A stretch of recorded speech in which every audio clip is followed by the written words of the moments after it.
안녕하세요. 46살이 되어서야 새로운 인생을 찾은 여자입니다. 저는 올해 중학교 3학년이 된 아들과 단 둘이서 살림을 꾸려나가고 있는데요.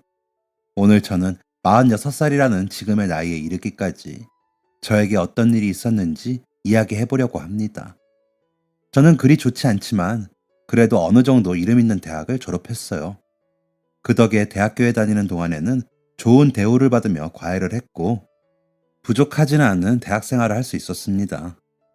넉넉하지 않은 집안 살림에도 불구하고 불편함 없이 학교를 다닐 수 있었던 건 정말 다행이었죠. 그렇게 무사히 대학을 졸업한 저는 졸업과 동시에 회사에 입사할 수 있었습니다. 24살부터 사회생활을 했다 보니 다양한 분야의 사람들을 만날 기회가 있었고 나이가 점점 차면서 주변으로부터 소개를 받는 일도 많아졌습니다. 27살 정도부터는 슬슬 집안에서도 결혼 얘기가 나오더라고요. 저도 결혼할 생각이 없는 건 아니었기 때문에 비슷한 또래의 지인들과 만남을 가지며 자연스러운 만남을 기대했습니다. 그리고 그 과정에서 좋은 사람을 만나게 됐죠. 한 2년 반 정도 연애를 했던 것 같아요. 하지만 2년 반의 연애는 썩 좋지 못한 모습으로 끝이 났습니다. 저도 그분도 서투른 부분이 있었겠죠. 쓰린 아픔을 남긴 마지막 이별은 저에게 결혼은 무조건 나보다 나이가 많고 성숙한 사람과 해야 한다 라는 교훈 아닌 교훈을 가져다 주었어요. 그리고 이별의 아픔으로 힘들어하고 있을 때 우연히 남편을 만나게 됐습니다. 29살의 끝자락에 만난 남편은 저보다 7살이나 많았어요. 남편은 저를 보자마자 열렬히 대시했습니다. 집안으로부터의 결혼 압박과 이별의 상처로 힘들어하고 있는 저에게 7살이라는 나이 차이는 큰 문제가 되지 않았죠. 결국 저는 30살이 되자마자 남편과 결혼하게 되었습니다. 결혼식 날 남편이 친구들과 나눈 대화가 아직도 생각이 나네요. 야, 7살이나 어린 신부 데려가는 기분이 어떠냐? 친구의 장난스러운 물음에 남편은 이렇게 대답했습니다. 야, 7살이나 어려도 어차피 30이야. 남편은 뒤이어 이런 말도 남겼어요. 좀만 더 일찍 넘어왔으면 20대 파릇파릇한 애 데리고 살 수 있었는데 아쉽다, 아쉬워. 당시 저는 이런 쎄한 말을 듣고도 결혼이라는 행복감에 취해 제가 들은 것들을 그대로 이해하려고 하지 않았어요. 그저 무사히 결혼식을 치를 생각뿐이었죠. 하지만 결혼식을 무사히 마치고 신혼여행까지 다녀와도 남편의 대답은 제 머릿속에서 쉽게 사라지지 않았습니다. 어차피 30이야라는 말이 항상 머릿속을 휘젓고 다녔죠. 하지만 임신하셨네요. 축하드립니다. 라는 의사의 말을 듣자마자 제 머릿속을 어지럽히는 남편의 말은 싹 사라져버렸습니다. 제 뱃속에 새로운 생명이 꿈틀거리고 있다는 사실이 저에게 살아갈 힘을 주었어요. 하지만 제 임신 사실에 대한 남편의 반응은 예상과 너무나 달랐습니다. 뭐? 임신? 당신은 생각이 있는 거야, 없는 거야? 내가 당분간은 애 가질 생각 없다고 했잖아. 네, 임신 소식에 대한 남편의 첫 반응은 뭐? 임신? 이었어요. 자신이 신혼을 즐길 생각이라고 하지 않았느냐며 저를 나무라더군요. 그러고는 왜 호르몬 조절약을 먹지 않았는지 저를 나무라기 시작했죠. 너무나 억울했습니다. 아이를 가진 것에 대해 축하는커녕 이런 소리나 들어야 하는 상황에 화도 났어요. 게다가 저는 호르몬 조절약을 먹지 못하는 상황이었습니다. 부작용이 너무 심했거든요. 부작용 때문에 힘들어하는 걸 남편도 봤고 차라리 자신이 조심하겠다고 이야기하기도 했었죠. 조절을 못한 건 남편이었어요. 그런데 왜 아이를 가졌냐며 제 탓을 하다니. 모든 책임을 저에게 전가하는 것 같아 속상한 마음에 눈물부터 났습니다. 닭똥 같은 눈물을 뚝뚝 흘리고 있으니 남편은 가지가지 한다며 문을 박차고 집을 나가기까지 했어요. 남들은 아이를 가지면 이런저런 축하도 받고 남편에게서 온갖 여왕님 대접을 다 받는다고 하는데 제 임신 기간은 외로움 그 자체였습니다. 그런 저를 버티게 해준 건 점점 불러오는 배와 배에서 느껴지는 작은 진동이었어요. 그렇게 시간이 흘러 직접 마주한 저의 아이는 너무나 작고 소중했습니다. 이 아이가 내 배에서 나왔다는 게 믿기지 않았어요. 저는 임신 기간 내내 저를 냉대했던 남편이 아이도 차갑게 대할까봐 걱정했지만 생각 외로 남편은 태어난 아이에게 자상했습니다. 아이는 태어났을 때부터 남편과 붕어빵이었거든요. 저는 아들을 향해 흐뭇하게 미소 짓는 남편을 보며 뱃속에 있을 때는 자기 자식이라는 자각이 안 든다더니 태어나 보니 또 다른가 보구나 라는 생각을 하며 다시금 행복을 되찾았습니다. 하루가 다르게 커가는 아이는 그 어떤 것과도 바꿀 수 없는 행복을 주었어요. 남편은 자영업을 하는 사람이었기 때문에 육아에 적극적으로 임하지는 못했지만 도우미 아주머니를 풀타임으로 붙여주며 나름대로 최선을 다해주는 듯 했어요. 그렇게 남편과도 적당히 좋은 관계를 유지하며 화목한 가정을 꾸려나갈 수 있었습니다. 하지만 문제는 아이가 8살이 되던 해에 발생했습니다. 바로 제 건강에 큰 문제가 생긴 것이었죠. 아이가 초등학교에 입학하면 예전에 일했던 분야로 재취업을 할 계획이었던 저에겐 청천벽력 같은 소식이었습니다. 결국 저는 남편과의 상의 끝에 지방에 있는 친정으로 가서 요양을 하기로 결정했어요. 이런 상황에서 제가 가장 걱정했던 건 제가 아니라 이제 곧 학교에 입학하는 저의 아들이었습니다. 남편은 제가 아이를 데려가길 원했어요. 그래도 애엄마가 애 옆에 있어야지. 친정 쪽으로 가면 장인 장모님도 있으니까 당신이 혼자 애를 보진 않을 거 아니야. 하지만 저는 아이를 서울에 남겨두길 원했습니다. 나쁜 엄마라고 생각하실 수도 있겠지만 사실 저에게는 아이의 교육이 무엇보다 중요하다는 인식이 있었거든요. 물론 지금은 아이의 행복이 우선이라는 것을 그 누구보다 잘 알고 있습니다. 무엇보다 병원에서 1, 2년 정도만 푹 쉬고 나면 사회생활에 큰 무리가 없을 정도로 건강이 회복될 것이다 라는 이야기를 들었기 때문에 그 시간만 버텨보자 라는 생각이 있었죠. 1, 2년 후면 다시 돌아올 텐데 애 3학년 되면 다시 전학시키라고? 당신도 알잖아. 친정에 있는 학교는 너무 작고 시골이야. 거기서 학교 다니다가 서울에서 적응하기 힘들 거야. 남편과는 여러 차례 실랑이가 있었지만 남편은 저의 고집을 꺾지 못했습니다. 아이는 엄마와 떨어져야 한다는 사실을 쉽게 납득하지 못했지만 제가 큰 수술을 한번 겪고 난 후에는 군소리 없이 저를 보내주었어요. 이제 갓 초등학교에 입학하는 아이가 입을 앙 다물고 저를 보내주는 그 모습에 가슴이 미어질 듯 아팠지만 어쩔 수 없었죠. 그저 하루빨리 건강이 회복되어 집으로 돌아올 생각을 하며 아이를 눈에 담을 뿐이었습니다. 그래도 요양을 핑계로 아이에게 소홀하진 않았어요. 매일 전화로 안부를 묻고 영상통화를 했죠. 학교는 어떻고, 학원은 어떻고, 친구 관계는 어떻고, 매일 1시간씩은 오롯이 아이와 수다를 떨며 하루를 보냈던 것 같아요. 그리고 2주에 한 번 정도는 남편이 아이를 데리고 제가 지내고 있는 친정집으로 찾아오기도 했습니다. 병원에 정기검진을 받으러 갈 때면 제가 서울에서 며칠씩 지내며 아이와 시간을 함께 보낼 수 있었어요. 그런데 아이가 초등학교 2학년이 되고 나서부터는 남편이 어린 아들을 혼자 보내는 경우가 생기더라고요.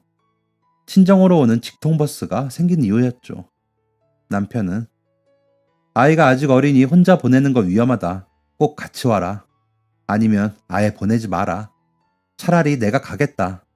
라는 저의 말에도 모르쇠로 일관하며 됐어. 그냥 버스 태워서 보내는 건데 뭐가 그리 문제라도 되는 거야? 당신이 일찍 가서 버스 기다리고 있으면 되잖아. 버스 기사한테도 잘 부탁한다고 부탁도 하고 보내니까 호들갑 좀 떨지 마. 라는 말을 할 뿐이었어요. 저는 홀로 버스를 타고 터미널에 도착한 아이에게 희도야, 이렇게 혼자 오는 거 무섭지 않아? 혼자 오는 게 무서우면 안 와도 돼. 엄마가 갈게. 라고 물어보았지만 희도는 아니야, 엄마 아프잖아. 어떻게 오는지도 잘 알고 버스 기사님들도 잘해주셔. 그리고 엄마가 서울로 안 와도 돼. 괜찮아. 라고 말할 뿐이었어요.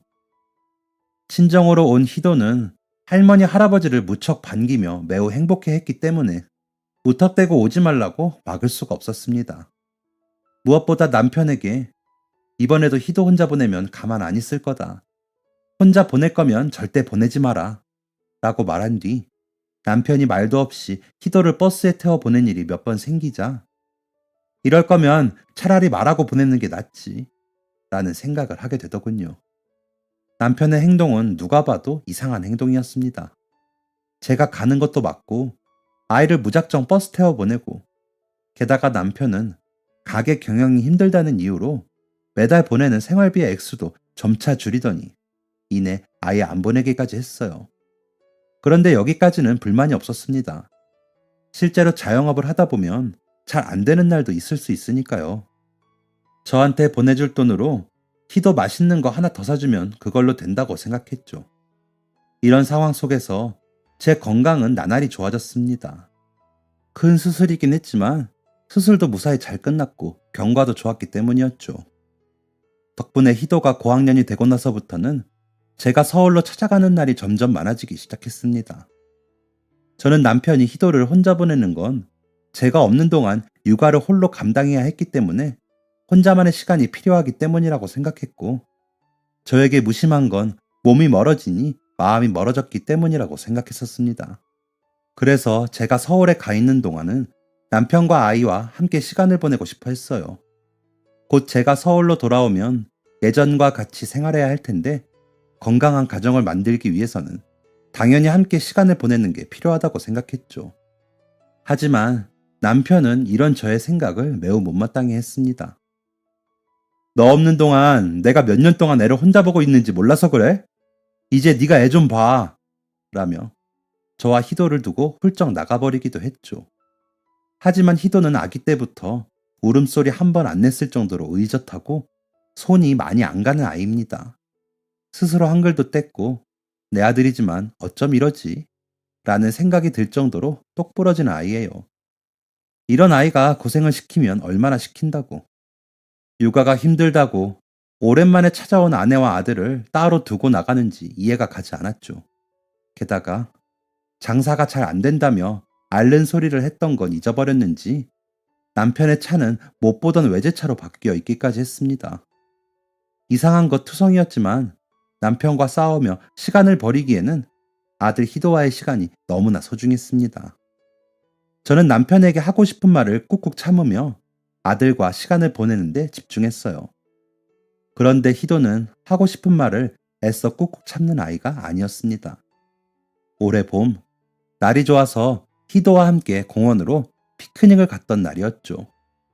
돗자리를 펴고 각자 챙겨온 책을 읽기로 했는데 희도는 그날따라 책을 펴지 않고 한참을 앉아 흐르는 강물을 바라보고 있었습니다. 희도야, 왜 책을 안 읽어? 오늘따라 흥미가 안 생기니? 엄마랑 자전거나 탈까? 제 질문을 들은 희도는 무언가 결심한 듯이 제 눈을 똑바로 쳐다보며 말했습니다. 엄마, 드릴 말씀이 있어요. 이제 갓 초등학교 5학년이 된 아이의 눈빛에서 흘러나오는 결연함에 저는 괜히 긴장하고 말았어요. 침을 꿀꺽 삼키고 희도를 보고 있자 희도는 담담한 음성으로 이렇게 말했습니다. 엄마, 아빠가 바람을 피우고 있어요. 이제 초등학교 5학년인 희도는 바람과 불륜이 무엇을 의미하는지 정확하게 알고 있었습니다. 이것만으로도 놀라운 일인데 남편의 불륜 사실을 이렇게 담담하게 이야기하다니. 이 말을 담담하게 꺼낼 때까지 희도가 얼마나 상처를 받았을지 미안한 마음뿐이었습니다. 그런데 한 가지 의아한 건 아이에게 남편의 불륜 사실을 들은 제 마음이 생각보다 평온했다는 거예요. 그때 확실히 인식했습니다. 아, 나는 남편의 외도를 이미 알고 있었구나 라고 말이죠. 이후에는 희도와 담담한 대화를 이어나갔습니다. 희도는 엄마가 어떻게 했으면 좋겠어? 저의 질문에 희도는 자신의 핸드폰을 열어 몇 가지 사진을 보여주었어요. 사진 속에는 남편이 외간 여자와 함께 있는 몇 장의 사진이 있었죠. 서울 집 주변의 풍경이 보이는 것으로 보아 남편이 외도를 저지르는 모습을 희도가 우연히 본 것 같았습니다. 저는 엄마랑 아빠랑 헤어졌으면 좋겠어요. 찾아보니까 부부가 헤어지려면 그만한 이유가 있어야 한대요. 이 사진이 도움이 될지는 모르겠지만 아이가 이렇게까지 성숙해도 되나 싶어서 멍한 표정으로 희도를 바라보고 있는데 희도는 풀 죽은 목소리로 이렇게 말했습니다.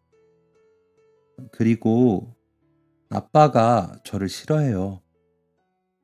아빠가 희도를 싫어한다니. 그게 무슨 말이야, 희도야. 풀 죽은 목소리의 희도가 전해준 말은 가히 충격적이었습니다. 남편은 그동안 어린 아들을 홀로 집에 두고 집에 들어오지 않는 경우가 허다했으며 학교 준비물은커녕 밥도 제대로 챙겨주지 않았다고 하죠. 남편이 대충 현금을 던져두고 나가면 희도는 그 돈을 알뜰히 나누어 사용했다고 합니다. 밥을 사 먹는 것으로도 돈이 부족해서 준비물을 챙겨가지 못해 학교 선생님께 꾸지람을 듣는 경우가 몇 번 있고 나서는 밥을 포기하고 준비물을 챙겨가기도 했다고 하죠. 희도는 아빠에게 용돈이 부족하다고 이야기해 본 적도 있다고 합니다. 하지만 그럴 때마다 남편은 희도를 향해 돈 잡아먹는 귀신이라고 표현하며 오히려 아이를 나무랐다고 해요. 화가 머리끝까지 차올랐지만 차마 아이 앞에서 분노에 찬 모습을 보여줄 순 없었습니다.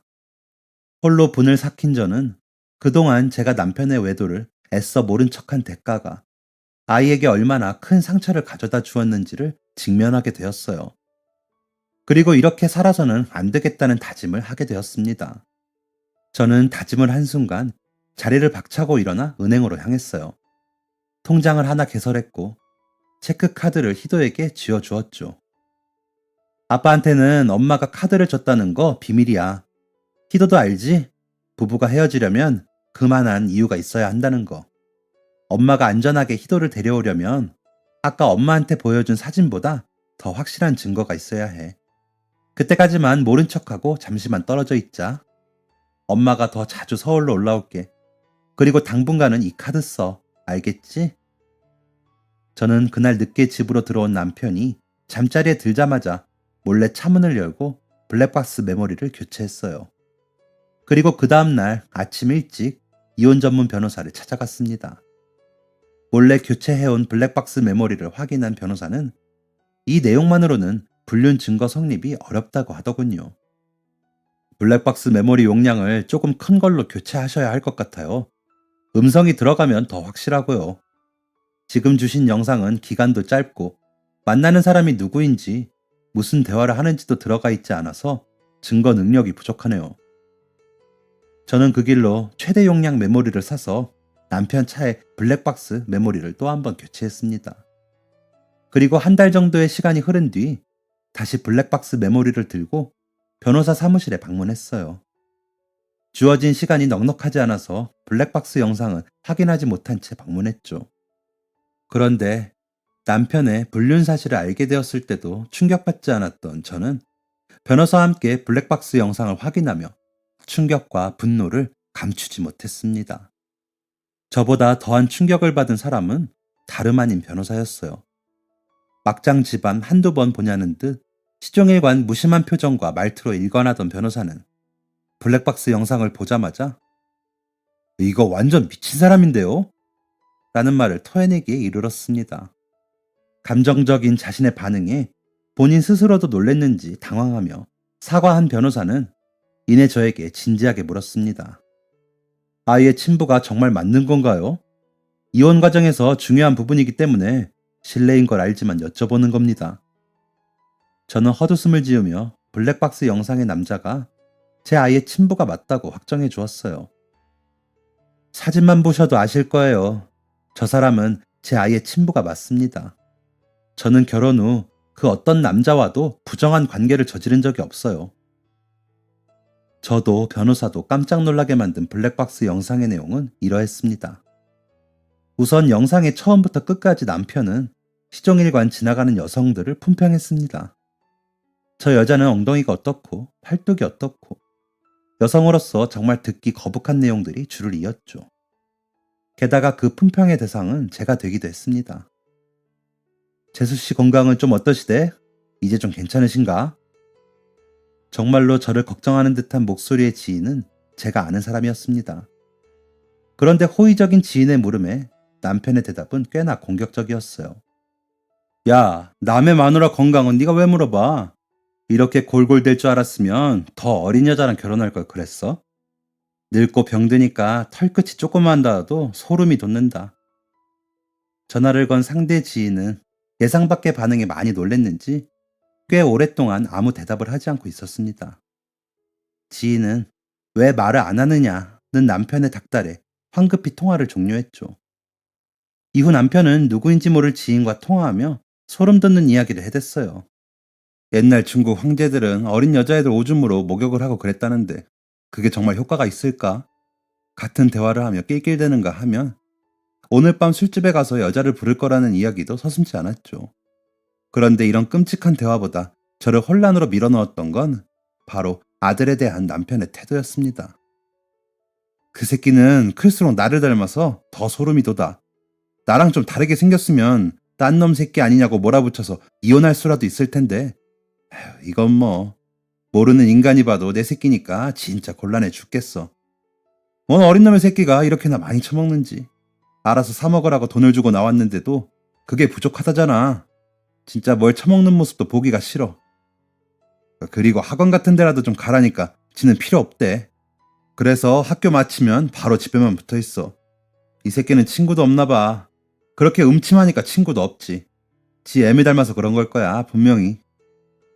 본인의 피를 이어받은 아들이 자신을 닮은 당연한 이치를 소름 돋는다라고 표현하고 최소한의 생계 유지도 안 될 정도의 용돈밖에 안 주고는 먹는 것도 꼴보기 싫다고 표현하고 엄마와 아빠가 혹시나 자신 때문에 고생할까봐 학원도 다니지 않고 밖으로 나다니지도 않는 속 깊은 아이를 향해 음침하다고 표현하는 남편은 인간으로 보이지도 않았습니다.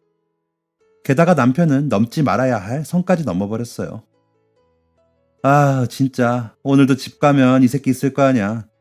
진짜 어디 가다가 차에 치여서 확 죽어버릴 순 없나? 그런 거 대신 해주는 데 없냐? 낄낄거리며 인간 같지도 않은 말을 하는 남편의 이야기를 들은 변호사는 그 즉시 영상을 멈추고 저에게 말했습니다. 아이부터 데리고 나오시죠. 저도 100번 동의했습니다. 저는 설마 남편이 아무리 막장이라도 지 새끼를 이렇게 대할 줄이라고는 상상도 하지 못했어요. 아니 어떻게 사람이 자기 자식한테 저런 맹목적인 비난을 퍼부을 수가 있을까요? 그리고 저런 짙은 악의가 어떻게 자기 자식에게 생길 수가 있는 것인가요? 지금 생각해도 충격적이네요. 변호사와 저는 영상을 뒤이어 재생했습니다. 영상 속에는 남편이 외간 여자를 차에 태우고 음담패서를 주고받는 내용이 고스란히 담겨 있었습니다. 구역질을 참으며 영상을 지켜보고 있자 변호사는 자신이 녹취록을 정리할 테니 힘들면 굳이 보지 않아도 된다고 하더군요. 배려에 감사하며 저는 아이를 데리러 곧장 서울 집으로 향했습니다. 저는 희도가 하교할 때까지 아이의 짐을 챙겼고 아이가 도착하자마자 친정집으로 향했습니다. 학교에 연락해서 자초지종을 설명한 뒤 당분간 등교를 못하게 됐다고도 설명했죠. 방학이 얼마 남지 않아 다행이었습니다. 이후 변호사에게 받은 녹취록에는 남편이 여러 여자를 만나 부정행위를 저질렀다는 사실이 담겨 있었습니다. 남편의 불륜 사실이 확실하게 밝혀지는 순간이었죠. 변호사는 그동안 수집한 증거를 가지고 곧장 이혼소송을 제기했습니다.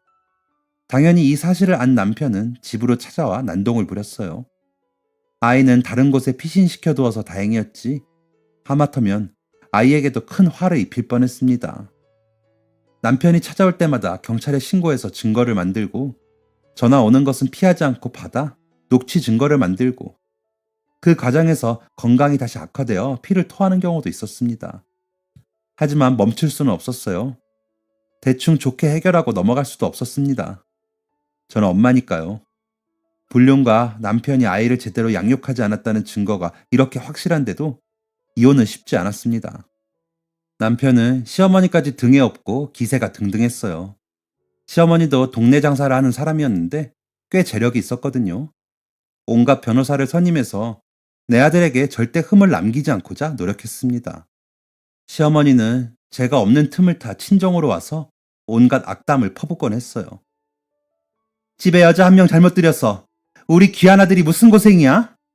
하자 있는 거 데려다가 치료시켜주고 돌봐줬더니 돌아온다는 게 뭐? 이혼소송?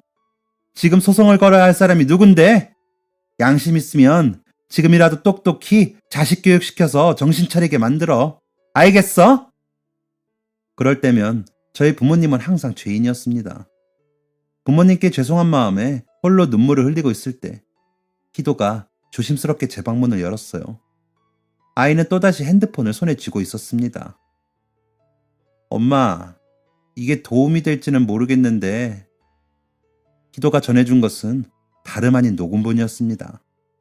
녹음본을 들어보니 익숙한 시어머니의 음성이 들리더군요. 저거만 아니었으면 우리 아들 멀쩡한 여자한테 세장가 될 수 있는 건데. 에휴. 네, 시어머니는 아픈 저와 남편을 이혼시키는데 희도가 걸림돌이 된다고 생각하고는 틈만 나면 아이에게 이와 같은 말을 하고 있었던 것이었어요. 게다가 남편의 외도를 알고 있는 듯 말을 하기도 했습니다. 지금 그 아가씨 만나서 세장가 들면 딱 좋은데 애 딸린 남자는 싫다고 하니 아유, 그냥 알아서 떨어져 주면 참 좋겠구먼.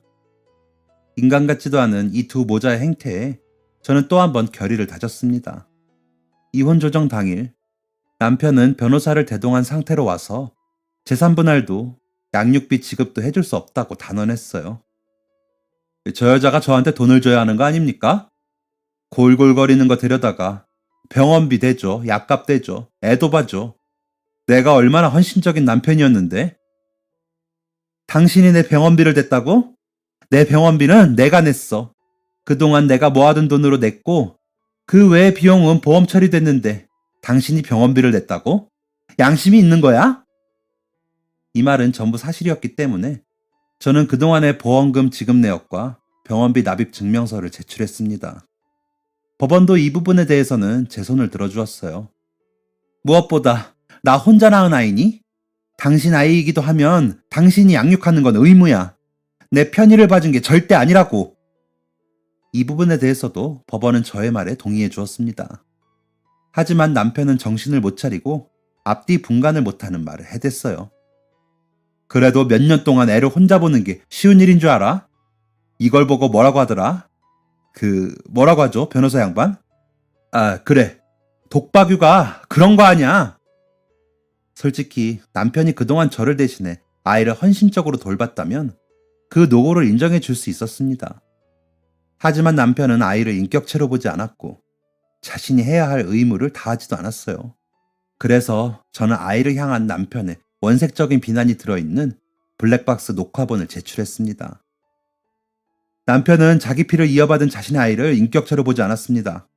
죽어버렸으면 좋겠다, 소름 끼친다 같은 말을 자기 자식에게 서슴없이 하는 아버지가 진짜 아버지일까요? 무엇보다 남편은 아이에게 제대로 된 양육자의 역할을 하지 않았습니다.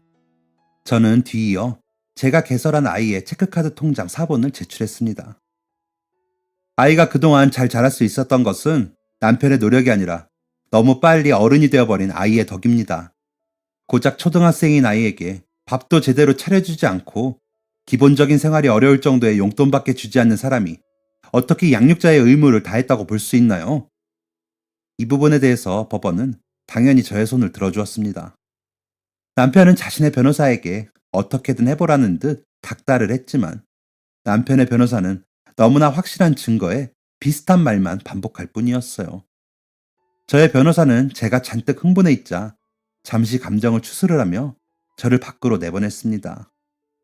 밖에서 마음을 추스르며 물 한 잔을 마시고 있는데 화가 난 남편이 저를 뒤따라 나오더군요. 그러고는 물을 마시고 있는 저에게 이런 상황에서 물이 넘어가? 라며 대뜸 화를 냈습니다. 대꾸할 가치를 못 느낀 저는 남편을 지나쳐 가려고 했죠.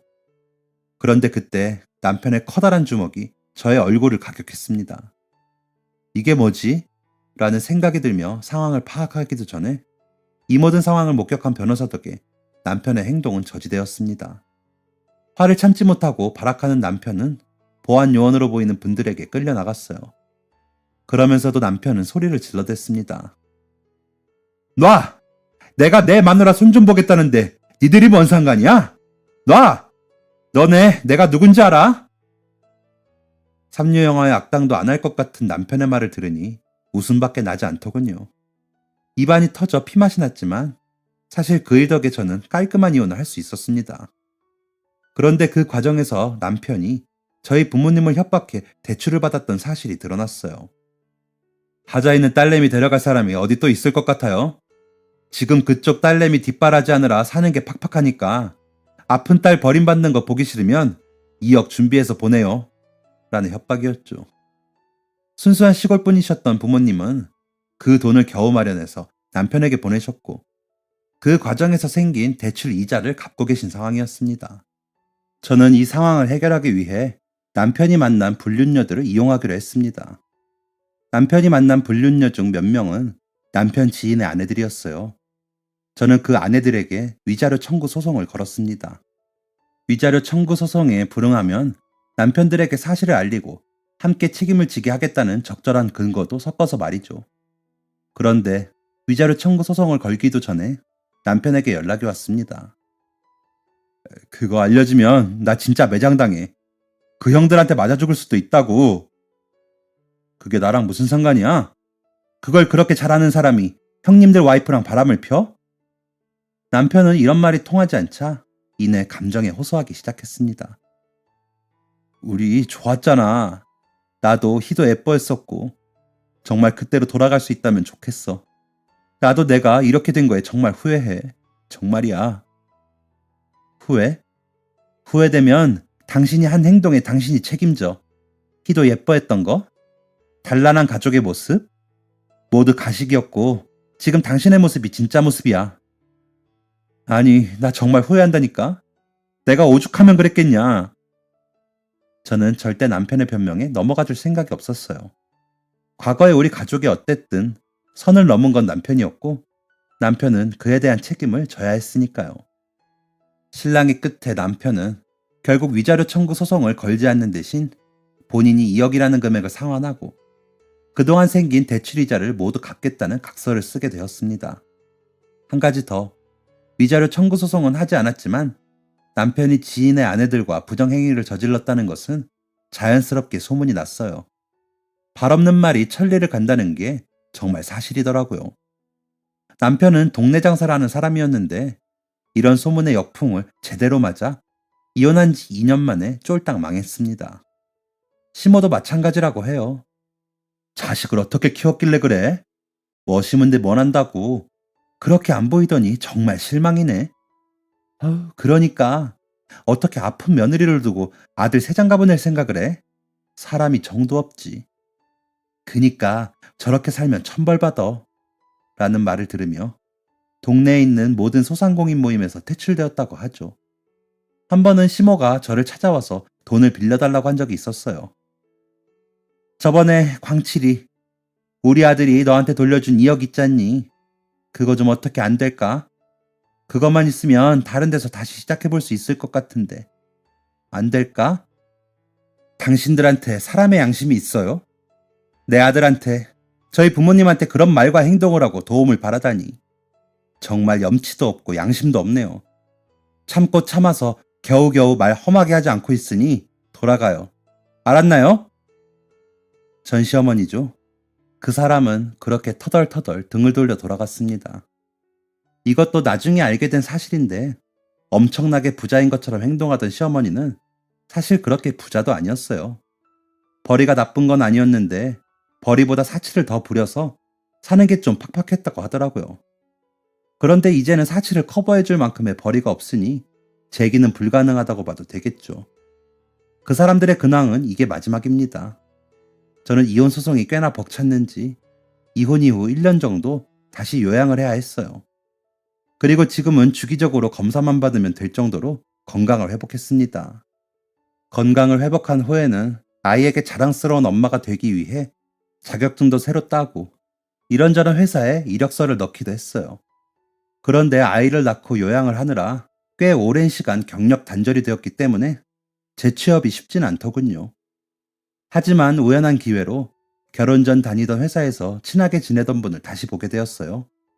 그리고 그분의 소개로 프리랜서 일자리를 소개받게 되었고 그 일이 잘 풀려서 중소기업의 경력직으로 입사하게 되었습니다. 그렇게 몇 년 동안 열심히 일하던 중 친정 부모님이 오랫동안 운영하시던 과수원을 처분한다는 이야기를 하시더라고요. 저에게는 부모님의 그 말이 일생일대의 기회로 느껴졌습니다. 그래서 곧장 부모님께 처분할 거면 저한테 주세요. 라는 말을 하고 말았어요.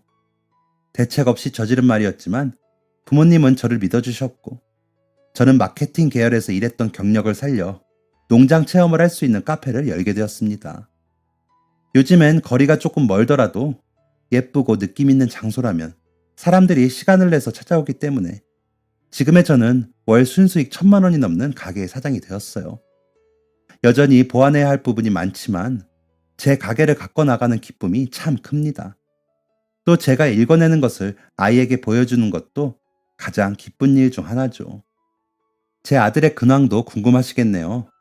우선 희도는 박희도에서 최희도로 성을 바꿨습니다. 아빠의 성에서 제 성으로 바꾼 것이죠. 이건 아이가 먼저 제안한 것이었어요. 자신을 찾아오지 않는 아빠와의 영원한 이별을 스스로 선언한 것이었죠. 이혼 소송을 시작했을 때부터 심리 치료를 받았던 희도는 제 예상과 달리 심적으로 상당히 안정적이었어요. 정말 다행이죠. 심리 치료까지 모두 마친 지금 희도는 중학교에 들어갔습니다. 그리고 지금까지 전교 1등을 단 한 번도 놓친 적이 없죠.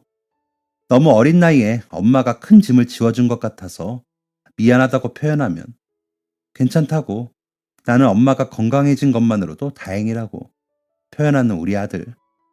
희도에게는 미안하고 엄마가 사랑한다고 말해주고 싶네요. 그 어린 나이에 받았을 상처, 엄마가 100배 1000배로 보상해주겠다고. 지금까지 저의 46년 인생 중 가장 굴곡졌던 이야기를 들려드렸습니다. 저 같은 인생이 또 있지 않기를 바라지만 혹시나 저와 같은 어려움을 겪고 계신 분들이 계시다면 이 또한 지나가리라는 말을 꼭 전해드리고 싶어요. 지금 당장은 힘들고 어려워도 언젠가는 우리 인생에도 볕들 날이 있겠죠. 제 사연은 여기까지입니다. 제 사연을 들어주신 모든 분들의 인생에는 행복한 일들만이 가득하길 바라겠습니다. 감사합니다. 모두 행복하세요. 지금까지 사연 들어주셔서 감사합니다. 사연이 재밌으셨다면 구독과 좋아요를 눌러주세요. 감사합니다. 안녕히 계세요.